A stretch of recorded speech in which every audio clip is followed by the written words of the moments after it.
Would you rather sell one $100,000 software deal or 50 cars to hit that same number? Let's talk about why B2B sales, specifically tech sales, crushes virtually every B2C sales job, like car sales, solar sales, insurance sales, real estate sales, retail sales. None of them are safe. And the reason why I'm making this video, and it's such an important topic to talk about the reality and the truth, is because the most influential, most popular, most followed sales trainers on YouTube, like Grant Cardone, Elliot, Jermey Miner, of whom I'm fans of all of them, they make sales training oriented around B2C sales. And I just do not understand why people are so interested in that, because B2B sales is where the real money's at. It's the smarter career path. It's more lucrative. It's more scalable. And the work-life balance is significantly better. And let's break down each one of these dimensions in today's video. Beginning with why tech sales, B2B sales, is more lucrative than B2C sales is let's take a look at the data. Entry-level B2B sales jobs like tech sales, you can expect to earn $70,000 to $100,000 year one. The commission rates are higher, the deal sizes are bigger, the work-life environment is much better. Would you rather work fully remote from a heated room like I'm in right here, or would you rather sell cars on the pavement outside in the snow, one car by one car?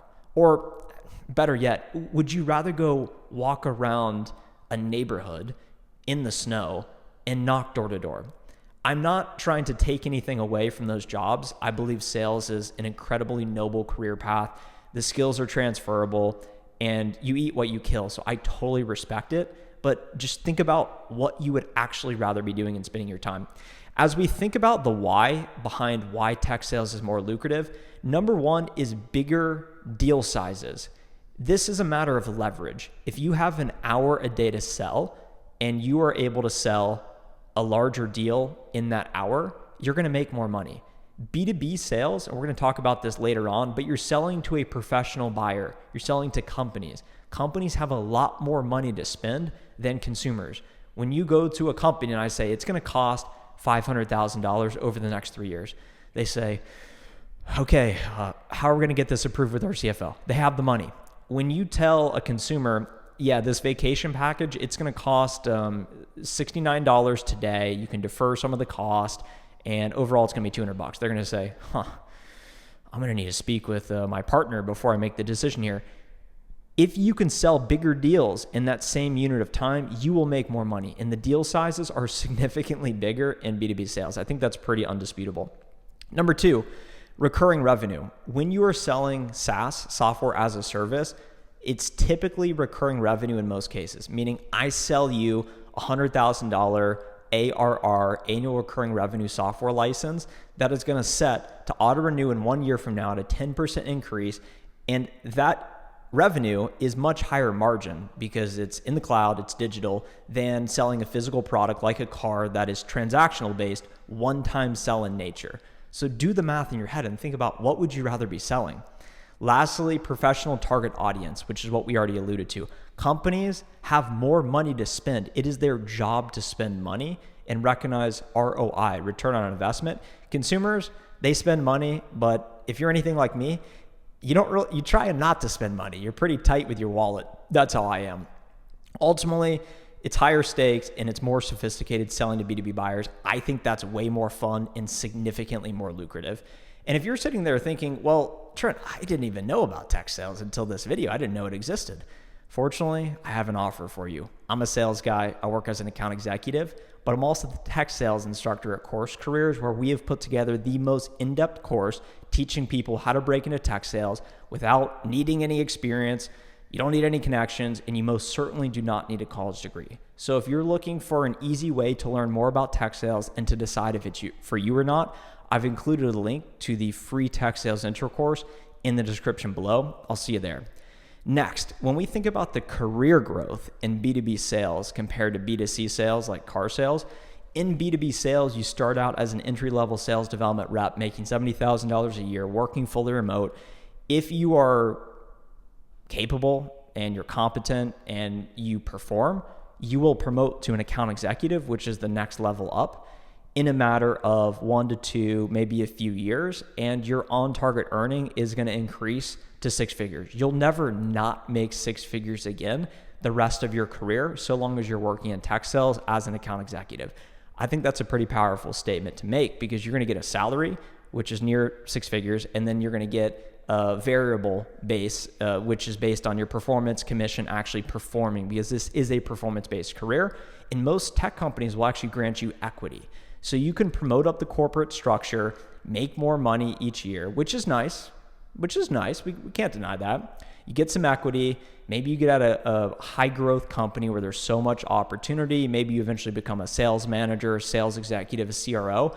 And now we're talking, you're making $500K a year minimum. And CROs can make upwards of $1 million a year. If you start in car sales, all right, so you're making 50 grand a year. You're reliant on this one location. You need to work outside. Maybe you're selling nicer cars like some BMWs, and you have the inside where you can sell inside. That's nice. Where are you going to go from that? Are you going to become the sales manager of that location?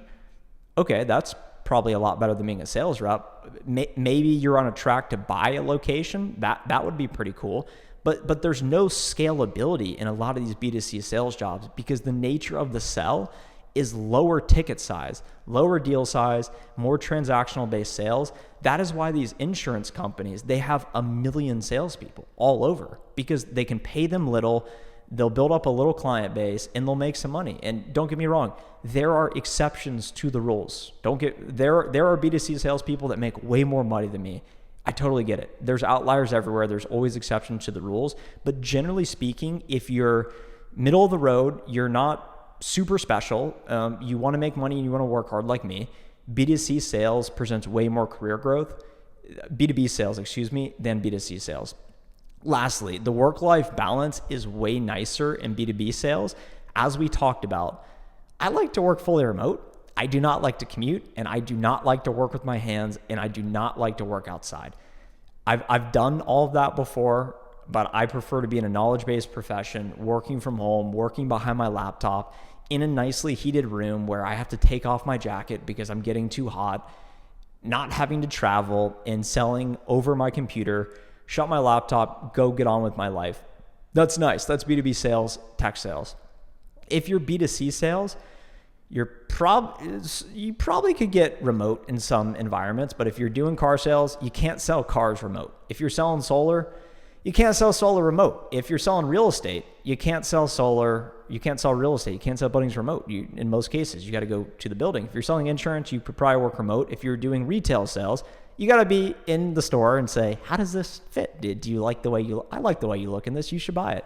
So if you think about the work-life balance, it's way better because you can work fully remote. You don't have to commute. You don't have to be in person. And the leverage on your time, as we talked about, per hour unit input of time, you're able to sell bigger deals to more sophisticated buyers, way more interesting products. If you ask me, you can do some demos, you have some fun with it, you get paid some nice commission checks, and that's what it's all about. If you're looking for a way to make a lot of money, that's not entrepreneurship.